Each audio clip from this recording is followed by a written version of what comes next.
Hello students, how are you all? I hope you all are fine. This is your business lecture again, and today we are going to start with the business studies organizing chapter, and the topic is types of organization structure. So basically, what is organization structure? Organization structure, yesterday I told you, when there is like clarity in the role, clarity in the relationship, then that is known as organization structure. It is a type. This figure is like a organization structure. Yes, basically when all the similar activities of a group are joined together, are combined together, combining together or grouping together similar activities of a similar activities of a group or in an organization, then that is known as functional, we can say, then that is known as organization structure. Okay, now there are basically two types of organization structure, that is functional structure and divisional structure. और ये दोनों divisional और functional structure जो होते हैं, ये organization to organisation vary करता है. It is like dependent on the organisation कि वो कौन सा स्ट्रक्चर चूज करेगा. It is being dependent on the organisation nature and types of activities, कि ऑर्गेनाइजेशन में किस टाइप की एक्टिविटीज़ है, वो क्या काम कर रहा है. Okay, so on that basis functional and divisional structure is being decided. Now let's start with the functional structure. What is functional structure? Where grouping of jobs of similar nature under functional and organizing these major functions as separate departments creates a functional structure. जहाँ पर similar nature की jobs का group बना दिया जाता है और उन्हें departmental wise डिवाइड कर दिया जाता है. Planning department, production department, technology, administration, HR department, sales department, marketing department, R and D department. Department के अकॉर्डिंग जब किसी ऑर्गेनाइजेशन में स्ट्रक्चर बनाया जाता है, डिपार्टमेंट के अकॉर्डिंग टू द फंक्शंस जब डिपार्टमेंट्स क्रिएट कर दिए जाते हैं, then that is known as functional structure. सी है, you can see various departments are being created. Okay, so these all are like departments are here. So this is an example of functional structure. All these have to report to the managing director. Yes, there is one head for them. इनके under भी हम और भी create कर सकते हैं. So this is like on the basis of department जब बनाया जाता है, then or on the basis of functions का, then that is known as functional structure. Now what are the advantages of creating this structure? First is again specialisation. Of course specialisation के benefit मिलेगा, that जितने भी specialised हैं, अगर कोई IT department का है तो आईटी में अगर कोई स्पेशलाइज्ड है तो उसको आईटी डिपार्टमेंट में रखा जाएगा. So it means that all the benefits of specialisation is like gives is being benefited by the organization. इससे क्या होगा? Of course efficiency will improve, yes, of the manpower, of the human resource, and thus we can say organizational objectives will be achieved. It also promotes control and coordination within a department. एक department को अपने under में जितने लोग आते हैं उन्हें control करना है. एचआर मैनेजर को अपने अंडर में जितने भी एम्प्लॉयज़ आते हैं उन्हें कंट्रोल करना है. और इससे क्या होगा? आपस में इनका भी कोऑर्डिनेशन ईजी रहेगा, बिकॉज इनके अंडर में जो आएंगे उन्हें अपने अपने डिपार्टमेंटल मैनेजर्स को रिपोर्ट करना पड़ेगा. सो इजी कंट्रोल है. Next is it also helps in increasing managerial and operational efficiency. Of course अपना अपना काम कर रहे हैं, स्पेशलाइज्ड है, तो it will help in increasing managerial and operational efficiency. It leads to minimum duplication of work. Of course duplicacy नहीं होगी, है ना. एक काम को दो जने नहीं करेंगे, बिकॉज डिपार्टमेंटल वाइज डिस्ट्रीब्यूशन हो गया है. तो एचआर डिपार्टमेंट के लोग एचआर का वर्क करेंगे, अकाउंट्स वाले अकाउंट्स का वर्क करेंगे. It makes training of employees easier. Of course training is easier because पता है कि एचआर डिपार्टमेंट में अगर ट्रेनिंग देनी है तो उसको एचआर से रिलेटेड वर्क सिखाना है. अगर आईटी डिपार्टमेंट है तो उसको पता है कि आईटी से रिलेटेड ट्रेनिंग देनी है. So it is easy. It ensures that different functions get due attention. इससे क्या होता है? हर फंक्शन की अपनी एक इंपॉर्टेंस बन जाती है. एचआर डिपार्टमेंट की अपनी एक इंपॉर्टेंस है, मार्केटिंग की अपनी इंपॉर्टेंस है, आर&डी की अपनी इंपॉर्टेंस है, परचेजिंग की अपनी importance. So each and every department will get their own importance. I hope you are getting it. Now what are the disadvantages? Of course कुछ ना कुछ disadvantages भी हैं हर structure में. First disadvantage here is कि in this type of structure less emphasis is placed on overall enterprise objectives. यहाँ पर क्या होता है? overall enterprise objectives पर ध्यान कम दिया जाता है. Why? Because MD ने क्या करा? इनके अपने अलग ऑब्जेक्टिव्स फॉर्मुलेट करें, इनके अलग, इनके अलग, इनके अलग। तो पहले जो HR डिपार्टमेंट है पहले अपने ऑब्जेक्टिव्स फुलफिल करने पर ज़्यादा ध्यान देगा, अपने टारगेट्स फुलफिल करने पर ज़्यादा ध्यान देगा, ना कि ऑर्गेनाइजेशनल ऑब्जेक्टिव्स। तो समवेयर इट इज़ लाइक कि कहीं ना कहीं ये प्रॉब्लम आ जाती है। It may also lead to problem of coordination as information has to be exchange across functionally differentiated department. कहीं ना कहीं प्रॉब्लम कब आ जाती है, जब HR और मार्केटिंग वाले की कॉन्फ्लिक्ट हो गई है ना। So there may be like कि ईगो प्रॉब्लम आ गई। Yes, next is conflict of interest में arise when the interest of 2 और more departments are not compatible. Of course conflict of interest भी हो सकता है। कैसे हो सकता है? फॉर एग्जाम्पल सेल्स डिपार्टमेंट क्या कह रहे हैं कि कस्टमर फ्रेंडली अप्रोच रखो, यही ओके।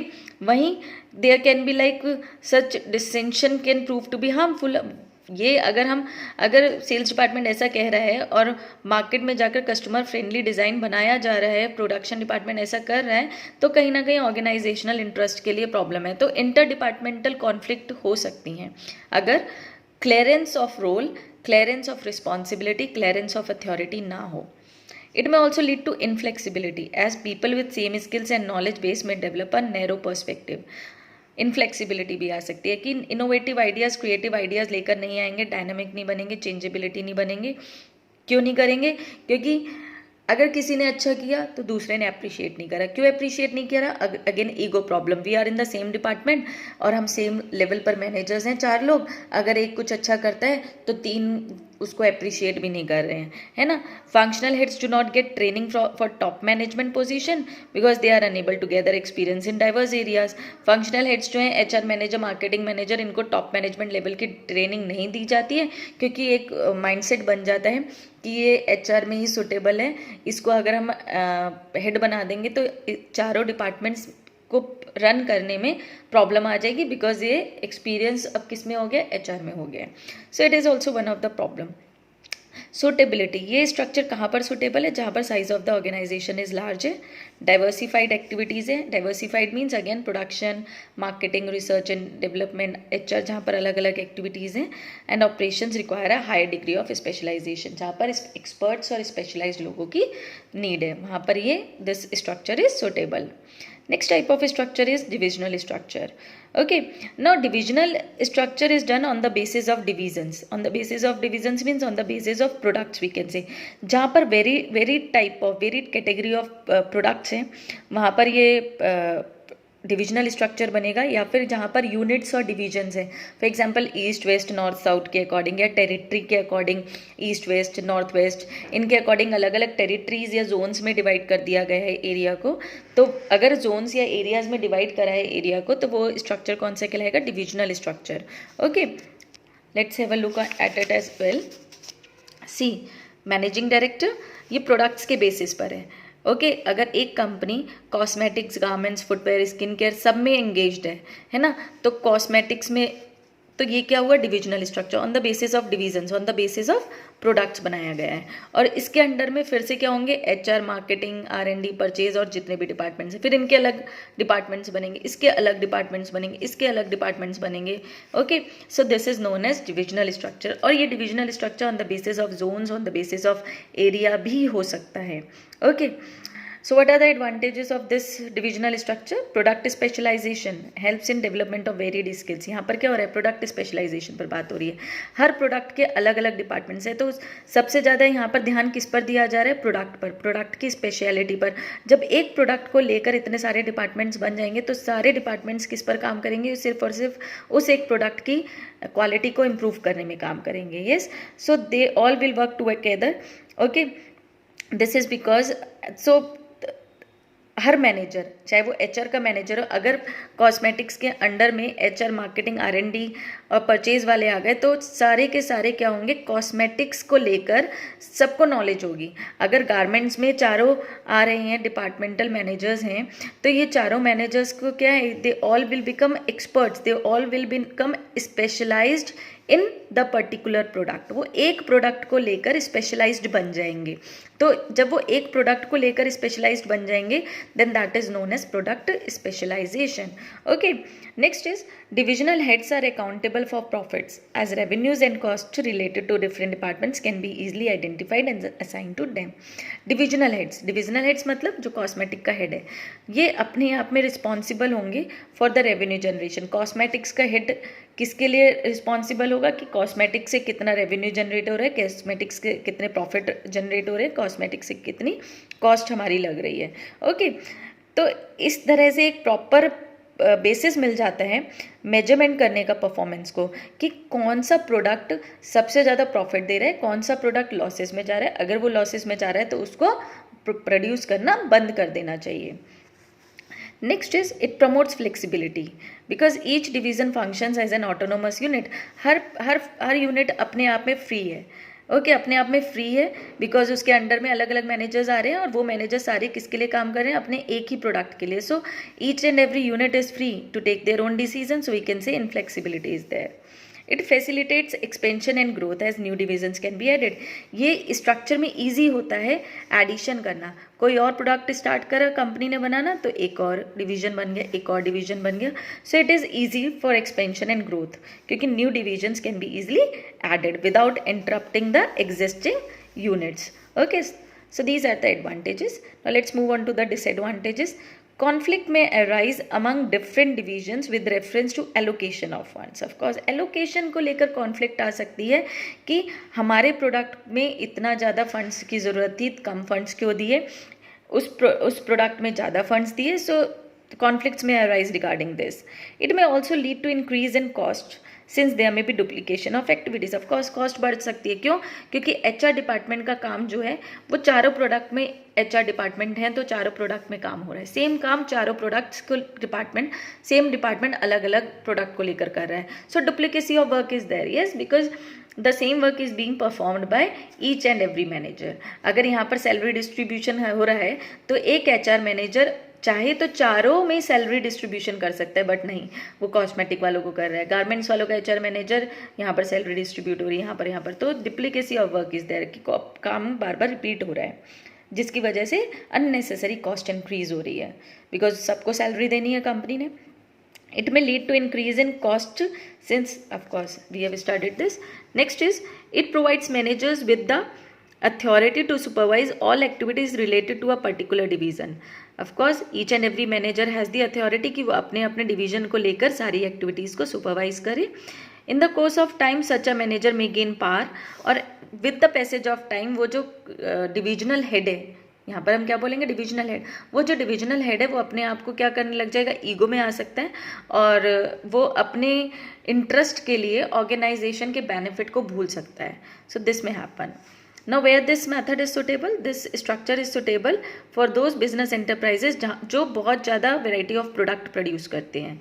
ठीक है.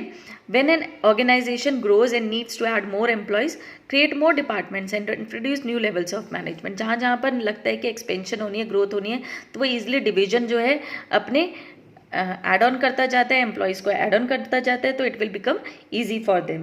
ओके, तो वहाँ पर क्या है, this method is suitable. So management को बेसिकली क्या करना चाहिए, मैनेजमेंट को कंटिन्यूसली अपने प्लान और ऑब्जेक्टिव्स को रिव्यू करते रहना चाहिए so that they can get to know कि which organization structure is best for their enterprise.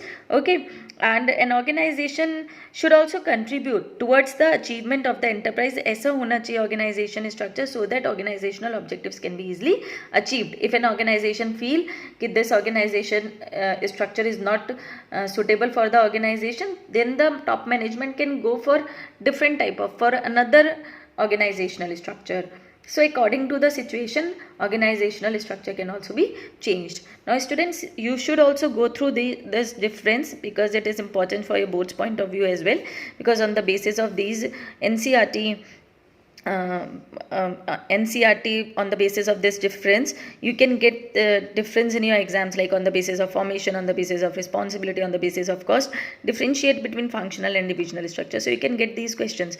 So yeah, one of my suggestion is this for you 12th students, that if you are studying for business studies from another extra book, तो आप जहाँ पर differences हैं वहाँ पर ये basis जरूर देख लीजिए, बिकॉज अगर एक्स्ट्रा बुक में इनमें से कोई डिफरेंस नहीं है, बेसिस नहीं है, तो आपके लिए प्रॉब्लम आ सकती है, बिकॉज बोर्ड्स जो है सीबीएसई बोर्ड जो है वो स्ट्रिक्टली एनसीईआरटी को फॉलो करता है. So you should go through this very properly.